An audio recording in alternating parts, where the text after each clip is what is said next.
get to a point in my life where even if with all the money in the world, I still just...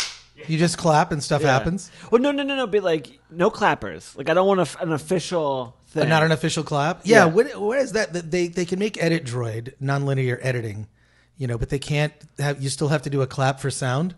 Yeah. Why is that? I think this is the best. Yeah. Well, yeah. I think... Well, you know what? It's low tech. It works. If I ever have a clapper, I should just give up. I've sold out.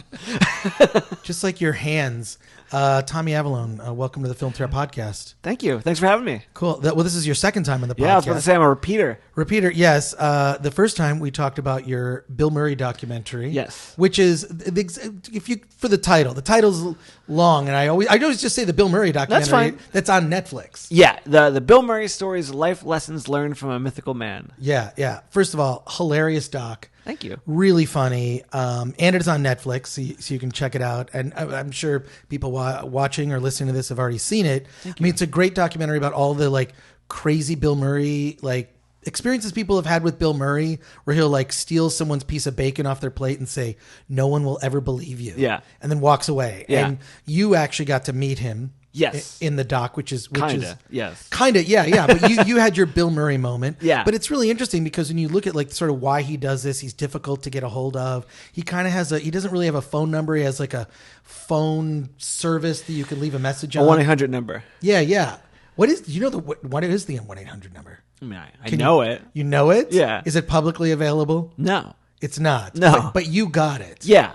And you'll tell us. No. Okay. No, I promised my friend who gave it to me that I would just never give it out. But it was one of those situations where, people. I actually just got. Can I read this? I just got hit up today, and it was the worst attempt anyone's ever asked for. What? I have to hear this. So it was.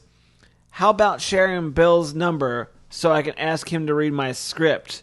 If not, thank you anyway. Great movie, FYI. Signed, Peace sign. Signed J.J. Abrams.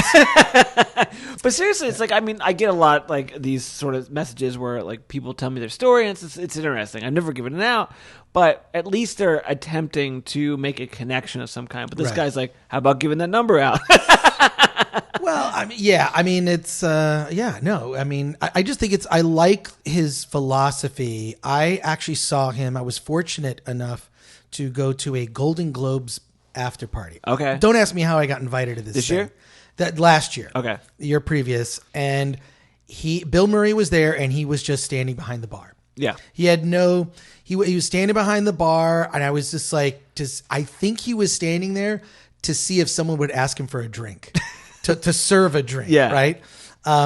And he was there, and there were some other SNL people there because it was an NBC gathering. Sure. And he was just whatever. You could go up and talk to him, and I just sort of looked at him and nodded, and I think and that was it. It was just. But I love the footage that you have in this documentary is hysterical. It's Thank you. Him like talking to this guy at a bar in Austin, Texas. Yeah. And then just like chilling out with them, and just like then he ends up going to some house party. And then he does the dishes and makes lasagna. What? Yeah, I mean, those are like 3 different events. Right. They all kind of meld in the Bill Murray legend. But like starting the project, one of my favorite stories was that he went to some college party and just started cleaning the dishes. Right. But that was in St. Andrews in Scotland. Wow. But so we flew all the way actually to London to interview the guy because the guy lives in London now to do that story because I just thought it was so fascinating. There's only one picture of that.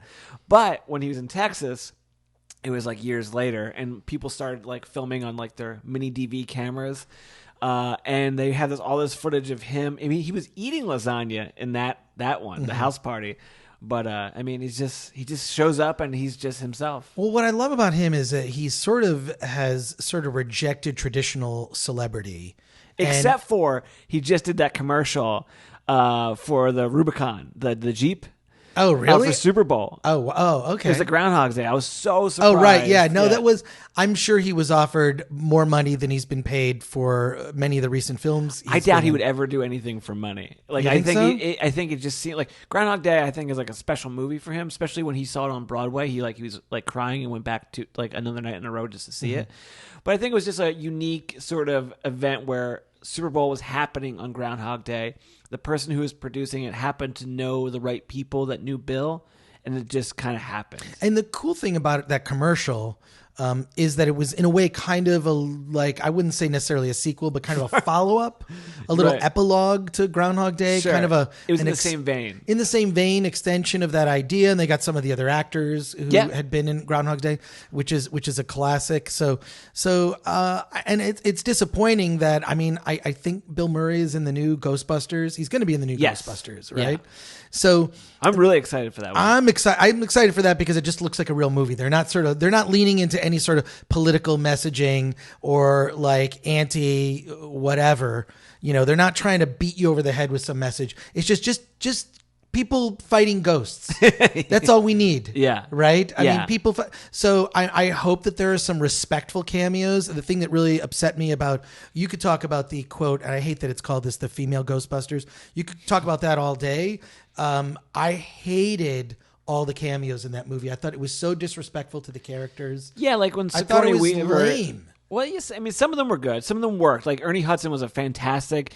Janine was great in it. But the Bill Murray cameo was terrible. Right? I mean, they throw him out a window. It was dumb.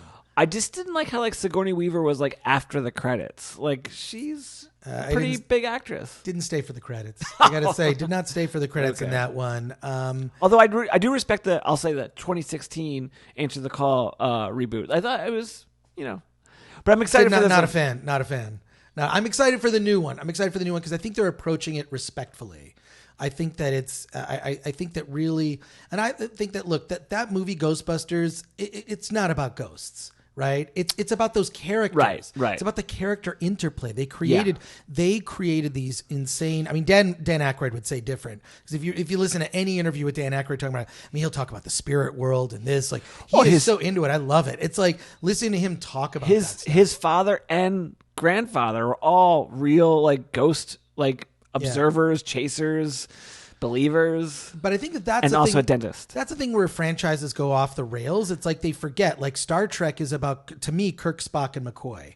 I mean, they were fortunate enough to have sort of, capture lightning in a bottle again with Picard and Riker and whatnot in the new Star Trek: The Next Generation. But I think when it comes to franchises, it's like you fall in love with those characters. Sure. I mean, the surrounding stuff is sort of like, no, it's the characters. Right. It's Luke, Han, and Leia. It's Kirk, Spock, and McCoy. Yeah. I've never seen a Star Trek movie. That's okay. That's okay. Don't start now. Might be too late. Some of those movies do feel a little dated at this point, but it was always like it's about those characters, and I think that's what they missed on Ghostbusters. Just make a different movie with a bunch of if this is what you want to do, female scientists fighting ghosts. It doesn't even have to be called Ghostbusters. Just whatever it is. I don't know. I feel like all that stuff, they forget it really comes from character, not the sort of inconsequential events of the story. But oh my gosh, we really have gone. In my head, I was thinking, I was like, this is just because of a Groundhog Day commercial. Right. We're going down the rabbit hole. But also talk about a divert from your Bill Murray documentary to Waldo on Weed. Yeah, which is a very different. It's a personal documentary. Yeah. A story of a kid named Waldo, not a common name. Right. Well, a name everybody knows. Yes. Waldo James Mysterious Dwyer is his full name. So, beautiful kid, born of like this couple, incredibly in love, live above a pizza shop that is like a pizza museum. They have more Guinness Book of World Records, the most items in a place about pizza. Yeah. Pizza games, pizza video game, pizza Ninja Turtles, toys, Fat Boy albums. just like anything related to pizza. It's in this. It's like a pizza museum in Pennsylvania. Yeah.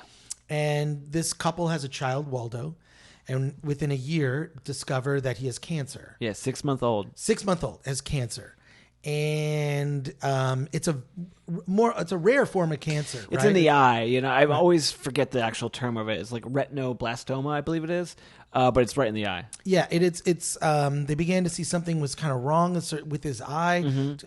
Discovery has cancer, and then looked up everything about this. He has to go through chemotherapy, which is frightening. Yeah, and then a little research. The uncles in the film do a little research and find out that CBD oil, which is it's the oil derived from the plant that doesn't get you high. Right. It's a 20-to-1 like sort of situation where there's 20 like of the CBD and one little bit of THC. So it does not get you high, but it they a lot of the scientists are studying now that there's that entourage effect where you need a little bit of THC to kind of like get the CBD to really do what it's supposed to do. Right.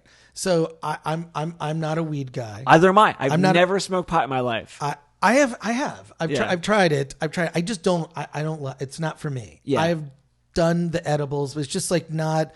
It's something I might do. I haven't done in years, but like I'd have half a pot cookie once a year. Okay.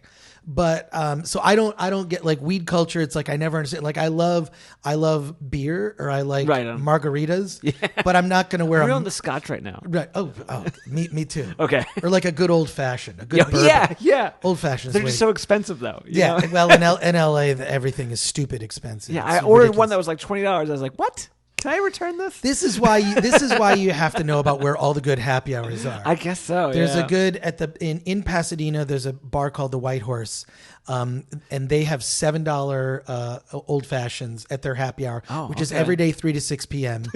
And can we talk about Pasadena real quick? We can talk about Pasadena real quick. Wait, do you live here? No, I don't. But I love how many movie locations are in here. Like you walk down the street, it's the crazy. Michael Myers house, and then right over there is Andy from Pretty in Pink. Yeah. Oh yeah. Yeah, and then Pee Wee's house, and Castle Green is here, and they've shot a ton of movies there. Okay. Castle Green is a location for many films. Just look up Castle Green. Okay, Back to the Future locations. Right. And like the neighboring town, I believe, is Can't Hardly Wait. Well, it looks like the Midwest. Yeah. This is why I love it here, because I can't stand the bullshit that is LA. This sort of like airs of the entertainment industry. So while I'm here, because the industry's here and I get access to talk to amazing filmmakers like yourself. Thank you. I like to be sort of one step removed. Right on. So, but yeah, so go to the White Horse. 3 to 6 p.m. Their happy hour. They have my favorite is the Steel City. Okay. For $7.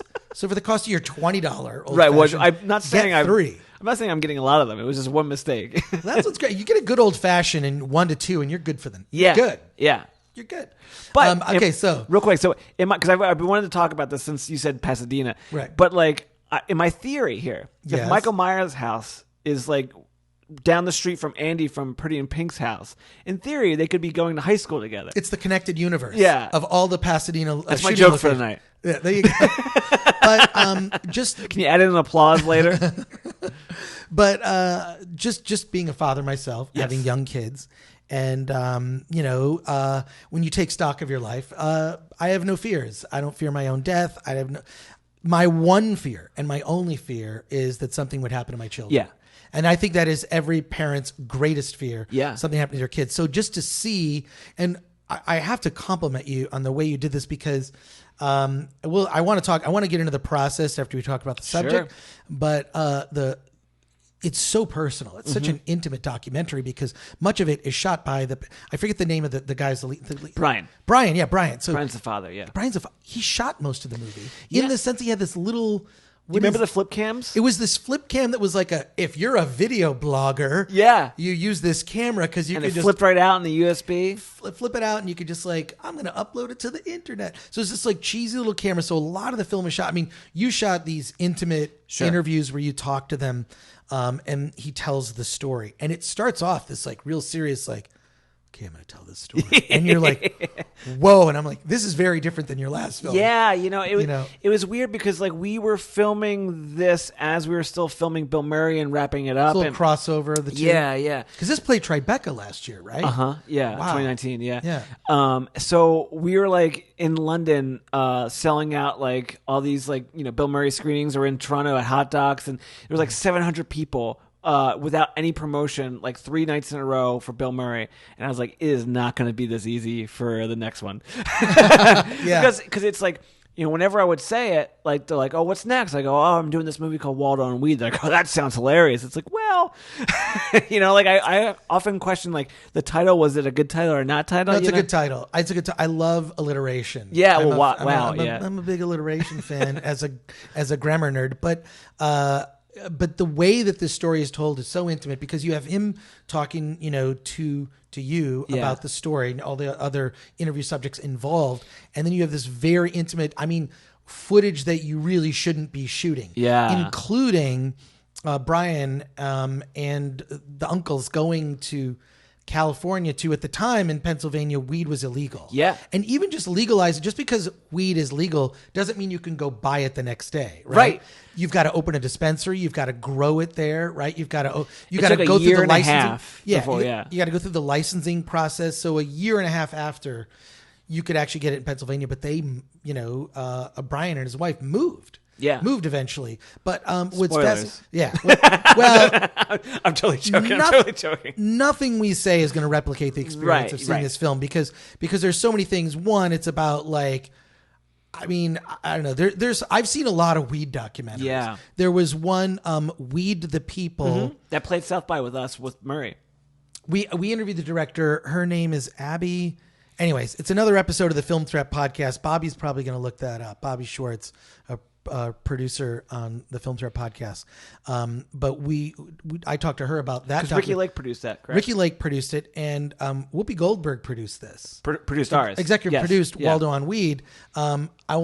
Put a pin in that one. Okay. 'Cause I want to talk about that. But so you gathered all this footage. He must have had so much footage because he's filming not only Waldo actually going to the doctor and going through these processes. You see just as a parent, just trying to get him to take a little drop of the CBD. It's like the head of a pin. That's all that he needs, and he bought these vials of it, 8 months worth of, supply. And then documenting the process of mailing the weed to himself because he didn't want to take it on the plane, which is technically illegal, but then hiding it in, pro tip, like a kid's birthday present. Yeah. So it's like a card, like a birthday present, and it's wrapped, and that's where the CBD oil was. Yeah.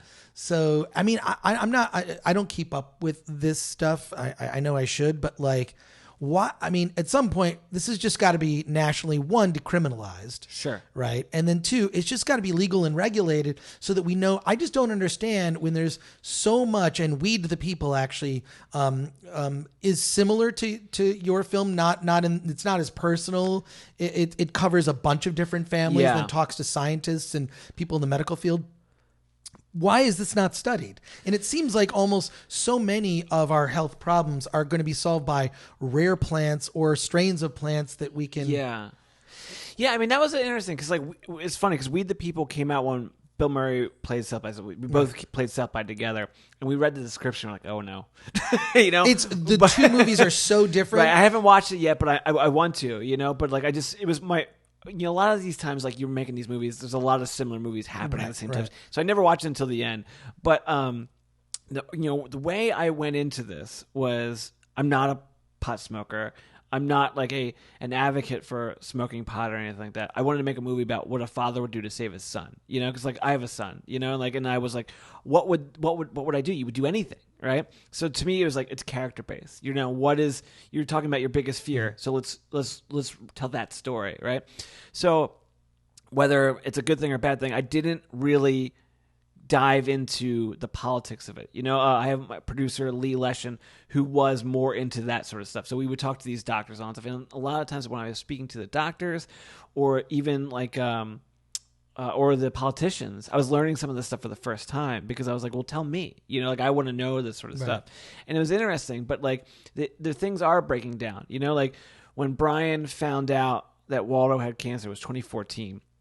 April 2016 is when Pennsylvania went medical, right? They're still trying to make it recreational, New York, you would think New York, it's only medical, not recreational. Out here, it's everything. But I think you'll slowly see some of that stuff as people are seeing some of the research.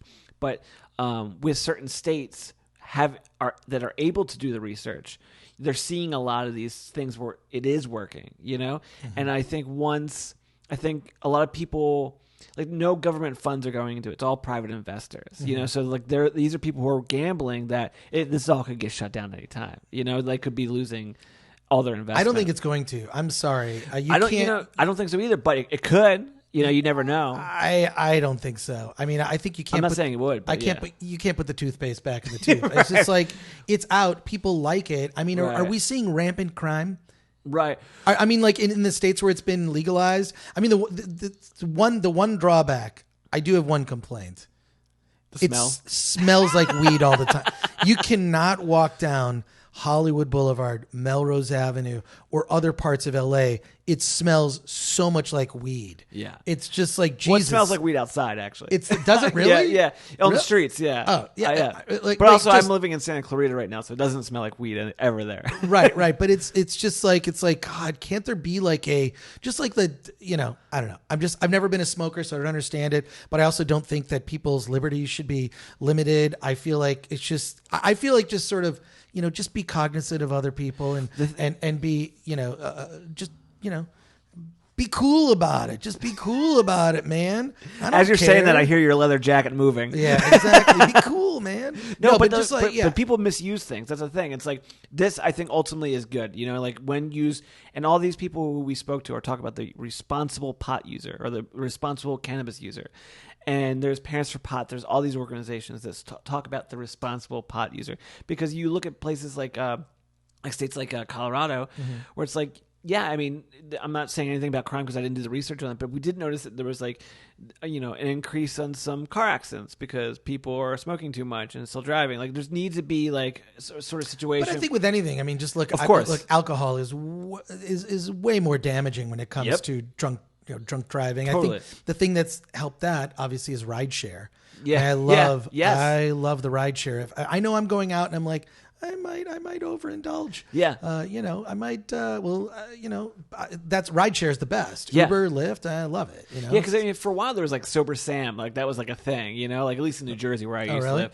But then, I'm older, but like the Uber and the Lyft happens, and you're like, oh, this is a fantastic idea. No, it's yeah. I mean, but look.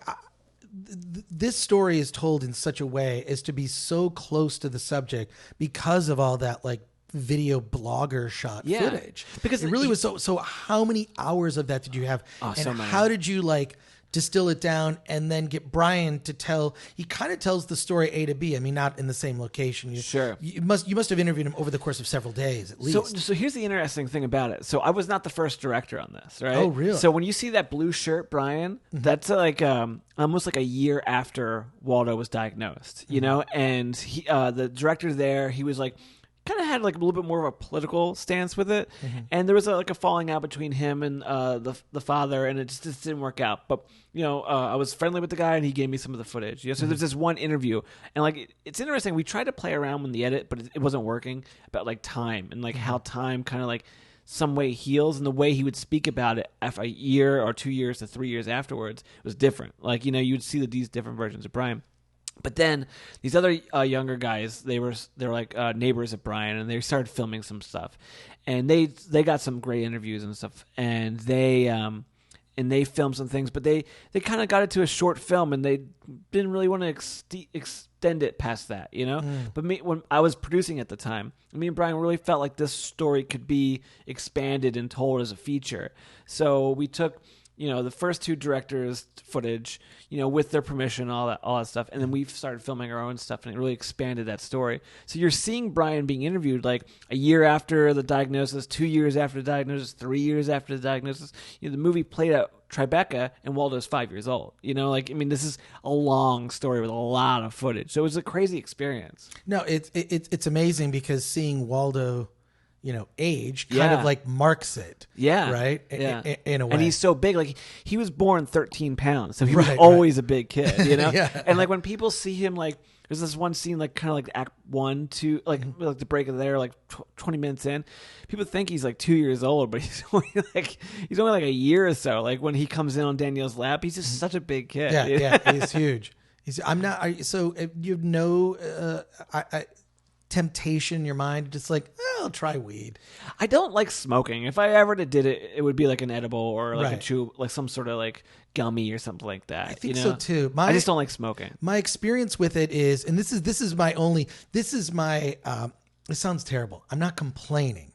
I'm saying this is the benefit of it being regulated. Yes. Is that like, I know if I have 3 Steel City Old Fashions at the White Horse in Pasadena, I know what 3 is going to do to me. Yeah. I'm walking home. Yeah. Right. So luckily I live close to that bar. But do you have what? Do you have money in this bar? You're no, like, I actually don't. I do not. I would recommend the 35er is more my hangout. That's this, or as it's known, the Dirty Diver. No, I know where all the good happy hours are, because I'm just annoyed that I'll go to like some other part of the country and they have Moscow mules for $4. Sure. And then here in LA, a Moscow mule is $14 right. at the minimum. And I don't like what's happened in my city. I don't like that there's a housing crisis. I don't like seeing on Facebook that my friends are like, I can't afford to live here. That I've had so many friends move away. The quality of life continues to deteriorate with more and more homeless encampments, which is terrible legislation, and just like, I just can't believe how expensive it is. I've only been here for 2.5 years. It's gotten way too expensive to live here, although I can't imagine myself living anywhere else. Right. I know that when I've traveled, I love certain other parts of the country. Austin, Texas is a favorite. Yeah. Many other parts of the country. I love Portland, Seattle. Like, I don't know about the Bay Area. I haven't been to San Francisco in a long time, but I have not heard good things. I'm suffering maybe worse problems than LA, but like I just like the energy here. I like the creativity. I like, I don't know. Is it magic? Is it a magic in the air? It's yeah. So I have just learned to live cheaply, live cheaply pregame, and I know where all the happy hours are. Okay, bringing it full circle. But my whole thing with weed is that I don't know. I know what 3, old fashions will do to me. I do not know what a weed will do in terms of consumption. So, for example, this gummy does what? There's got to be a way to, That's like, I know X number of drinks equals I'm taking the Uber home, right? Or I'm good. I've had one. It's been a couple hours. I switched to water. I'm driving, right? But when it comes to weed, I don't know. And so I would like there to be some sort of like, be able to know that like, oh, this is what it does to me. And this is because I've had a thing where it's like, I had a weed cookie once. Mm-hmm. I had the weed cookie and the instructions from my friend were eat half. So the guy made it. You're not buying it at a store. Yeah. Made it. And he did the old That's the scary part. Yeah. Butter. And I'm like, okay. So I had half and I'm like, nothing, dude. It's been an hour. So I ate the whole cookie, and then I've heard the story so many times from different people. And then I'm on my bed. The bed is kind of spinning, and I feel like I'm kind of falling on my bed. And I'm like, have a giant smile on my face, and then I wake up the next day, and I'm still high. So weed just has a huge effect on me. I have very low tolerance. Yeah. I've also never been a smoker. I can't stand cigarette smoke. Yeah. I've always wanted to smoke a cigar, and I've tried before. I can't do it. It looks cool. But I can't. I don't like. I threw up once. You switch to bubblegum cigars if they still make them. Okay. I remember. I don't know. I'm old enough to remember they used to make candy cigarettes for kids. I remember, You would chew on them, and they had bubblegum cigars. I don't think they do that anymore. But I'm sure there's got to be a place you can get them on the internet. Oh yeah. I'm sure somewhere in the middle. But no, I'm just not like. No one in my family smoked. Like my father quit smoking before I was born. And so I wasn't around cigarette smoke as a kid. So I'm highly like when I go to Vegas, it's like I have a cold because the cigarette smoke is so pervasive. It's just everywhere. It's gross. That it's just, like I will, this is how bad I am on this. If I go somewhere and I smell like cigarette smoke, I have to take all my clothes off. I leave them outside and then I go in my house. And I'll take a shower before I go to bed. Yeah. And then I'll just leave my clothes outside and then I'll wash my clothes the next day because the cigarette smoke profoundly affects my sinuses. I would love to know what the neighbors think of that. Hopefully they're not looking. I don't know. That would be. That guy keeps taking his clothes off before he goes in his house. I have a private patio area. I can remove my clothing privately for the most part. But no. But So I just want to be able to consume weed in a way that would be responsible for me because my level is going to be different than someone else's. Sure. Right. So that's my only thing on weed is I feel like the science of it hasn't been studied enough for two things. One, for recreational use responsibly. Right. And two, all of the profound ways that it can help people medically. Everything from anxiety to just arthritis to, aiding in the process of recovery from cancer. Yeah. I mean, it's interesting. Like, so we interviewed this guy from Calm, which is like Citizens Against Legalization of Marijuana. And a lot of the stuff he was saying was like, it's absolutely right. You're like, it's the things that you're saying. It's like they should, if they're gonna do this, let's do it right. Study it. Yeah. And it's funny. And like Parents for Pot, like the ones that are pro this stuff, are literally saying the same thing. Like everyone's having the same conversation, but they're coming at it from two different ways. One wants it legalized, one doesn't. You know, like they see the danger and they see how it could be better. You know, so it's really interesting that everyone kept saying the same thing, but like but its main thing is like it's the way of legalizing it so that way people can study and regulate it properly. Like we were up, it's not San Francisco, but it's like an hour above. It's like where like all the wine country is, but apparently it's a big like growing area too, like for marijuana. And we were speaking to some of the people who own CannaCraft. It's a huge, and like their warehouses are crazy, and the way they test everything and the way they, like he was talking to the guy in the marketing of it was like, look, I don't want my kids to smoke pot, but if they do, they better smoke ours because I know it's safe. Because there's so many like, because they put like in cigarettes they put stuff to treat it, right? Well, it's like if you're growing and like it's like pesticides or all that sort of stuff. Like there's like any sort of like like lettuce was just recalled because there was like some bacteria on it or something. Like there's always some sort of thing when you're growing food that there could be some sort of thing, but the food's regulated and all that sort of stuff. So the idea is, I think, with the cannabis is to make sure it's grown properly. And like Matt Rise, who is one of the people we follow in our documentary about how he grew the medicine for Waldo, and he does everything organically. Like there's no pesticides, everything's clean, And I think that's the idea is like you want to make sure where it's coming from. Like even Brian, when they chose to use whatever CBD or cannabis they wanted, they knew the grower or knew of the grower and like were able to speak to the grower, so they knew it was clean. They knew it was like not gonna harm Waldo more than help. I got to get the contact for this weed grower. I mean, I know it's in the movie. Matt Rise, yeah. Like, so his company, well, they show he and it's never clear if that's his girlfriend. Yeah. It is his girlfriend. Yeah. I think we throw growing partner or something. I know. So I'm seeing like growing partner. Wait a sec. They seem to be a couple. Yeah. Yeah. Growing partner. Maybe that's, they live together. They do the whole farm together. It's just them. Right. Yeah. So I got to find out because I have made a promise to Bobby Schwartz, producer on this podcast, that once we're working on a documentary right now. Okay. And once the documentary is done, I will do the weed.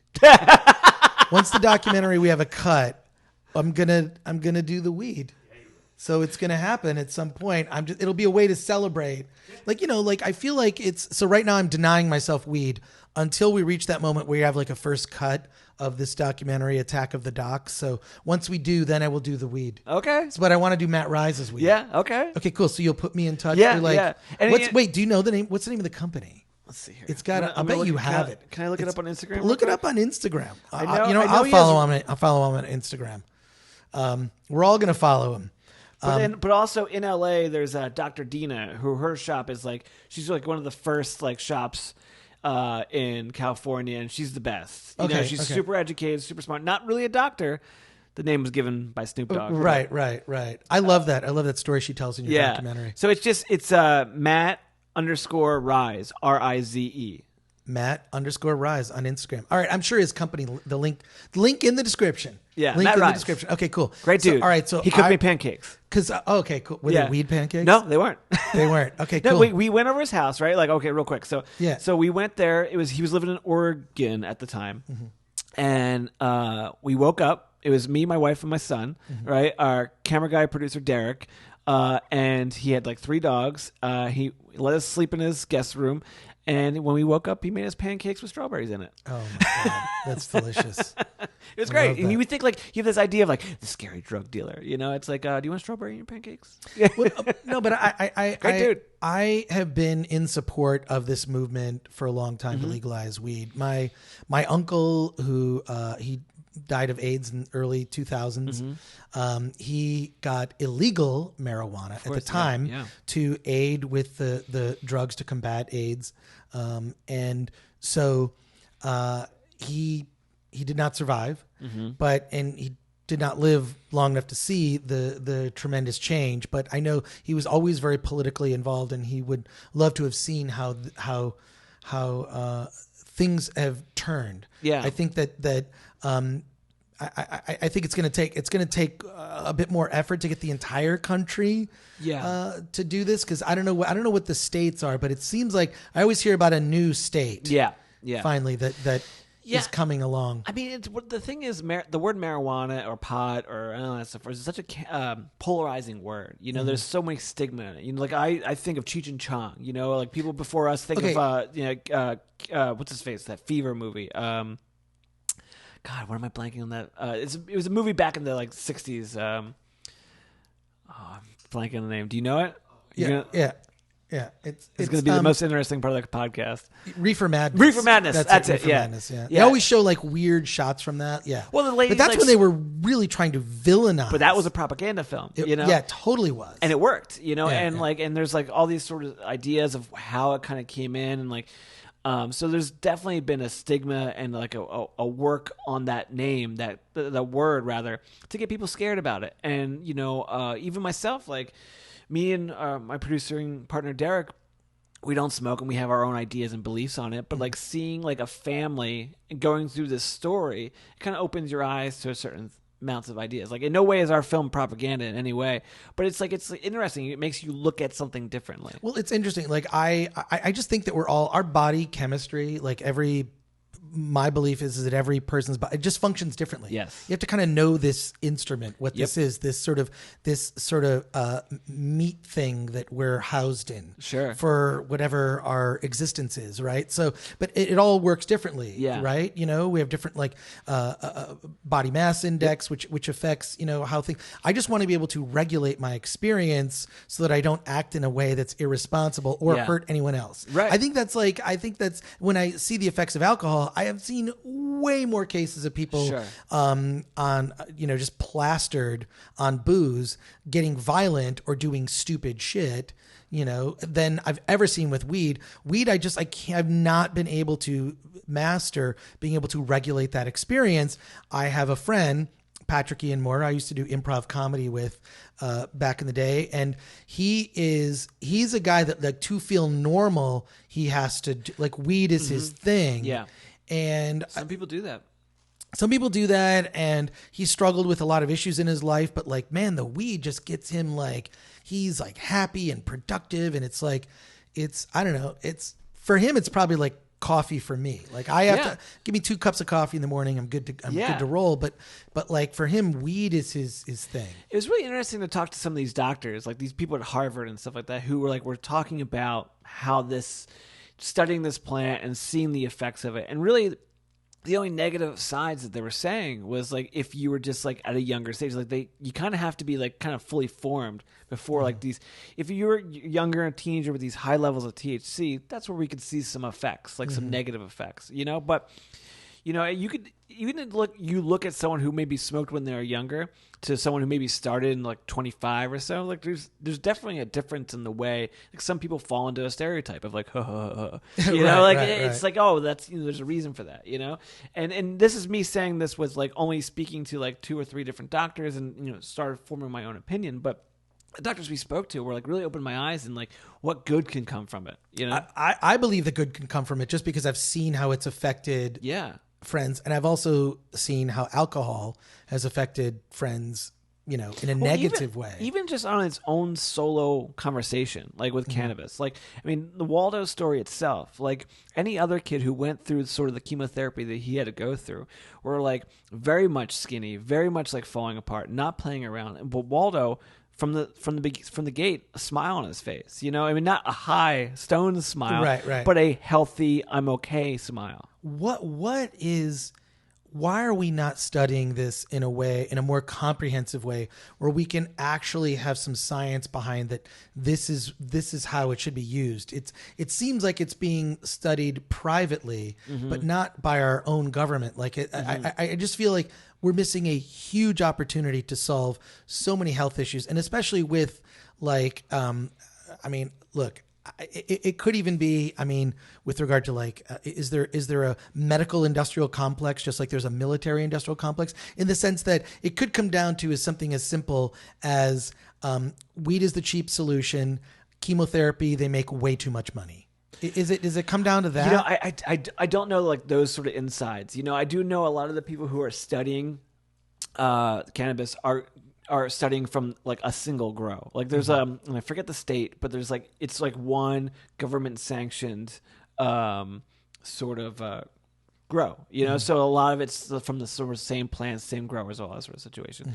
And I think like if you talk to my producer Lee Leshin, like he would kind of be a little bit more educated in that, where he would talk about, you know, it needs to lose its federal it's state okay, but not a federal okay, you know? Right. These are all technical terms. Right.